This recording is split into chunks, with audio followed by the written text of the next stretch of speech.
여러분 안녕하세요. 박영철 목사입니다. 오늘은 온라인 PT 세미나 마지막 강의 제4강 말씀 적용하기입니다. 강의 시작해 볼까요? 말씀을 적용할 때 가장 중요한 것은 자신을 살피는 것입니다.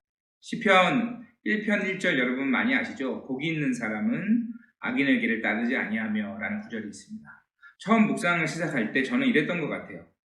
복이 있는 사람은 악인의 길을 따르지 아니하며, 복이 있는 사람은 악인의 길을 따르지 아니하며, 복이 있는 사람은 악인의 길을 따르지 아니하며, 계속 이렇게 되뇌었던 것 같아요. 그런데 올바른 큐티는 그 구절을 보고 나서요, 자신에게 대입해 보는 겁니다. 복이 있는 사람은 악인의 길을 따르지 않는다고 하는데, 그럼 과연 나는 어떻게 하고 있나 라는 거죠. 그래서 깨달아진 말씀으로 나를 살피는 것입니다. 나를 향한 하나님의 의도가 내 삶에 나타나는 거죠. 그렇게 함으로써 우리 삶의 변화를 가져오는 것입니다.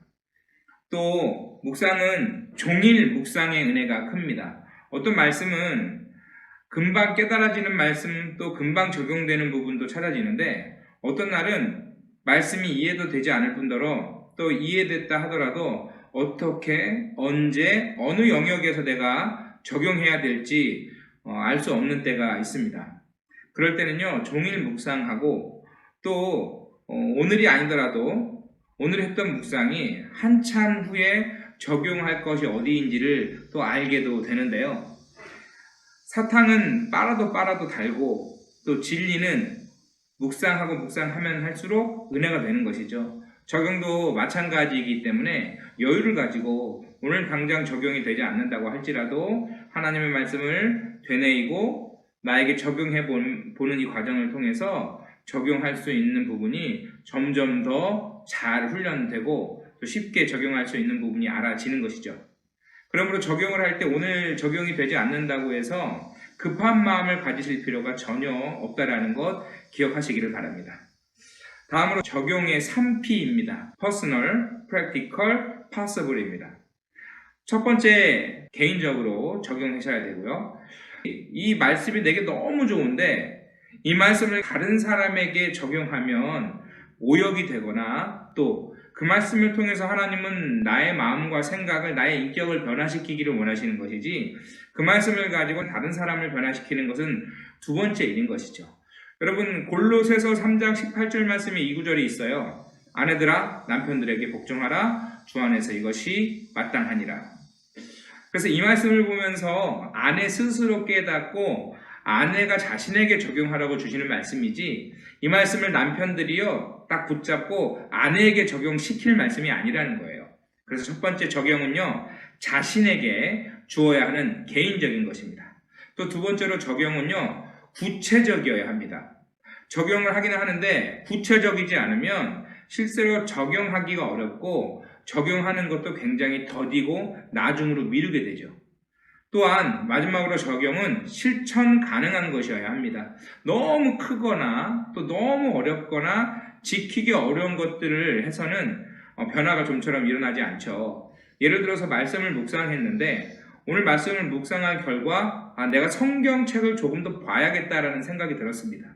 그럼 이걸 적용할 때 몇 시에 하루 중에 어느 시간에 그리고 얼마만큼의 분량으로 적용할 것인지 실천 가능한 것들 그런 부분에서 그런 영역에서 그런 시간에서 할 수 있는 부분들로 작게 적용을 해 나가다 보면 점점 더 크게 또 더 깊은 부분에서 어떻게 적용할지를 스스로 알게 되는 것이죠. 이러한 과정들을 통해서요 말씀을 우리 삶에 적용할 때 우리의 삶이 하나님의 뜻대로 또 인도함을 받을 수 있고 하나님의 일하심이 우리의 삶을 통해 나타날 수 있는 것입니다. 그래서 첫 번째 말씀은 하나님과의 관계에 적용해야 되고요. 인간 관계에서 적용해야 됩니다. 그리고 나의 성격에 적용하고요. 그리고 하루의 삶에 적용하고 또 거시적으로는 삶의 목표에 적용하면서 하나님을 따라가고 하나님을 닮아가면서 우리 삶에 하나님 기뻐하시는 변화들이 일어날 수 있게 돕는 것이죠. 그런 의미에서 적용은 참 중요하겠습니다. 그런데 적용이 안 될 때가 있습니다. 서두에도 잠깐 말씀드렸지만 구체적으로 어떤 그 행동을 해야 될지 모를 때, 그리고 나에게 어떤 부분에 어떻게 실천 가능한 적용을 해야 될지 모를 때가 있어요. 모든 말씀을 적용할 수는 없죠. 적용이 안 되는 부분, 그리고 그냥 이해만 하고 넘어가야 되는 말씀들이 있는데, 그런 경우에는 어떤 삶의 원리와 태도에 대한 깊은 깨달음으로 끝나는 묵상의 경우가 많습니다. 그것이 나쁜 것은 아니고요. 또 틀린 것도 아닙니다.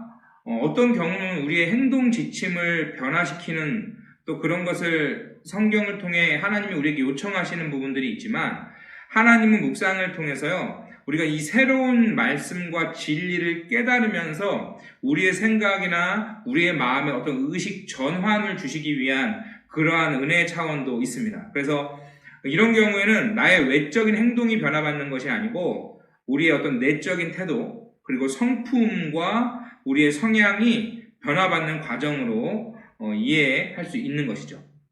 큐티는 그래서 잘하기보다요, 끝까지 하는 것이 중요합니다. 포기하지 말아야 한다라는 것입니다. 소가 되새김질 하듯이 천천히, 깊이, 오늘 안 되면 내일 다시 그렇게 해보시면 좋죠. 저는 그래서 일주일이 7일인 게 참 은혜인 것 같아요. 작심 3일. 뭔가를 작정했는데 3일이 못 간대요. 우리가 큐티를 하려고 마음을 먹었습니다. 근데 큐티를 했는데 월요일, 화요일, 수요일이 안 됐어요. 그럼 목요일부터 다시 하려면 우리 마음속에 이런 생각하거든요. 일주일에 3일을 못했는데 이제 4일, 5일, 6일을 해야 되는구나 라는 생각이 들어요. 근데 여러분 생각을 그렇게 하시면 아무래도 좀 더 정죄받기 쉬워서요. 이렇게 생각하시면 마음이 좀 한결 가벼워지시는데요. 월요일, 화요일, 수요일 못했으면 목요일부터 또 새로운 3일을 설정하시는 거예요. 그래서 목요일부터 다시 큐티를 시작하신다면 여러분은 일주일 중에 3일을 큐티를 못하신 게 아니라 3일 중에 다시 첫날 큐티를 시작하시는 것이 됩니다. 이러한 방식으로 자신을 격려하시면서 그렇게 큐티를 천천히 시작해보는 게 좋겠습니다. 그래서 큐티 나눔이 참 중요한데요. 혼자 하는 운동은 쉽게 지치고 재미없잖아요. 그리고 하다가도 힘들어도 금방 포기하게 되는데 같이 하면 그만하고 싶어도 조금 더 하게 되고 그러다 보면 어느새 이만큼 운동을 더 많이 하게 되고 큐티도 마찬가지인 것 같아요. 혼자 하면 금방 포기하게 되고요. 또 실증은 금방 느끼게 되고 또 모르고 답답해서 내가 지금 잘하고 있는 건지 개인적으로 자신을 잘 볼 수 없게 됩니다. 그런데 큐티를 같이 하고 함께 나누면요. 힘든 것도 덜 힘들게 느껴지고요. 내가 오늘 묵상을 못했는데 나눔 모임에 가서 보니까 다른 사람의 묵상을 보면서 도전도 받고 감동도 받으면서 나누면서 다른 사람의 묵상을 들으면서 함께 은혜를 먹는 거죠. 그래서 저는 이 큐티 모임을 큐티 뷔페라고 말합니다. 다른 분들이 묵상한 내용을 함께 듣고 먹으면서 같이 은혜를 받게 되잖아요. 그런 의미에서 큐티는 함께 하는 것이 너무나 중요하다는 것 우리가 기억해야 하겠습니다. 또 나눔을 할 때요. 가능한 본문 말씀을 근거해서 나누셔야 됩니다. 그 큐티 모임을 좀 진행하다 보니까 이 나눔에서 자신의 인생에 그동안 살아온 모험담을 길게 얘기하시는 분들이 간혹 계세요. 그러실 수 있죠. 또 그것도 귀하고 그 살아온 인생 중에 하나님이 베푸신 은혜들을 함께 듣는 것은 좋은 이야기인데 큐티에서만큼은 이 모임이 건강하고 또 안정적으로 규모 있게 유지되려면 시간을 지키고 또 본문 말씀을 근거해서 내가 몇 절을 보니까 이런 구절이 나왔는데 이 구절을 통해서 저는 이런 은혜를 느꼈습니다. 라고 본문 말씀을 근거해서 나누는 것이 좋습니다. 하나님의 음성이 안 들리고 적용이 안 될 때가 있죠. 그럴 때 어떻게 해야 될까요? 쿨하게 패스하는 겁니다. 정죄받지 말라는 거예요. 매일 아침 자고 일어났는데 매일 아침 하나님이 너무너무나 크고 무겁고 위대한 말씀만 하시면 우리가 어떻게 될까요? 굉장히 답답하고 힘들 거예요. 그저 아침에 일어나면 부모님께 안녕히 주무셨냐고 냉장고 열고 물 한 잔 들이키면서 이렇게 자연스럽게 일상이 시작되듯이 큐티 역시 너무 무겁고 뭔가 내 삶을 크게 바꾸는 이런 방식의 큐티가 아니라요. 조금씩 가랑비에 옷 젖듯이 자연스럽지만 천천히 어느새 나도 모르게 그렇게 하나님과 친밀한 관계를 맺어가는 것이다 라고 하는 생각을 기억하시면서 여유를 가지고 오늘 그렇게 못해도 내일 또 새롭게 하나님 말씀 묵상하시면서 포기하지 않는 것이 중요하겠습니다. 네, 큐티 세미나 강의를 마무리하면서 누가복음 10장에 나오는 마르다와 마리아의 이야기를 좀 드리고 싶은데요. 마르다의 집에 예수님이 오십니다. 마르다가 예수님께 귀한 것을 대접하려고 분주히 부엌에서 일을 한 것 같아요. 그런데 마리아는 예수님 발치에 앉아서 예수님의 말씀을 듣고 있지요. 마르다가요, 마음이 좋지 않았던 것 같아요. 그래서 예수님께 말하기를 어째서 나 혼자 일하게 두십니까? 라고 항변하죠. 누가복음 10장 42절에 보면 예수님이 이렇게 말씀하세요. 마르다야, 네가 이 일과 저 일로 마음이 준비할 것이 많고 분주하구나. 마리아는 자기가 가장 좋은 것을 선택했으니 빼앗기지 않을 것이다 라고 말해요. 무슨 말이냐면 마르다는 예수님이 오셨을 때 가장 중요한 일은 무엇인가를 준비해서 음식을 대접하는 일이라고 생각했고, 마리아는 예수님이 오셨으니 그분의 말씀을 듣는 것이 가장 중요한 일이라고 생각한 것이죠. 누가 무엇을 생각하든 사람은 자기가 볼 때 가장 중요한 것을 다른 사람들에게 빼앗기지 않을 것이다 라고 말하는 거죠. 여러분이 보실 때 마르다와 마리아 둘 중에 더 누가 옳은 신앙 같아 보이시나요? 대부분 마리아의 신앙이 더 옳은 것 아닌가? 일보다도 예수님이 일을 해야 되는 거 아닌가? 라는 말씀들, 그런 설교 많이 들으셨죠. 예수님의 음성을 먼저 듣고 행하는 것이 중요하죠.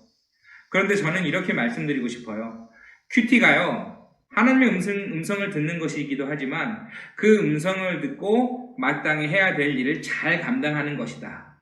그런 의미에서 볼 때 마르다와 마리아는 비교할 대상이 아니라 마리아와 마리아의 좋은 모습들을 우리가 취해서 마리아의 영성으로 마르다의 사역을 감당하는 그러한 우리 성도들이 되어야 하겠습니다. 그 일에 바로 큐티가 큰 도움이 되기를 바라고요. 제가 마지막에 큐티 추천 도서를 올려드렸는데 가능하시면 구매해서 읽어보시고요. 그러면서 여러분 큐티에 조금 더 폭넓고 깊은 이해가 여러분에게 되기를 바라겠습니다. 그동안 강의 들어주시느라고 수고 많으셨고요. 또 이후에 더 좋은 강의로 또 여러분 다시 찾아뵙도록 하겠습니다. 수고하셨고요. 여러분 감사합니다. 사랑합니다. 축복합니다.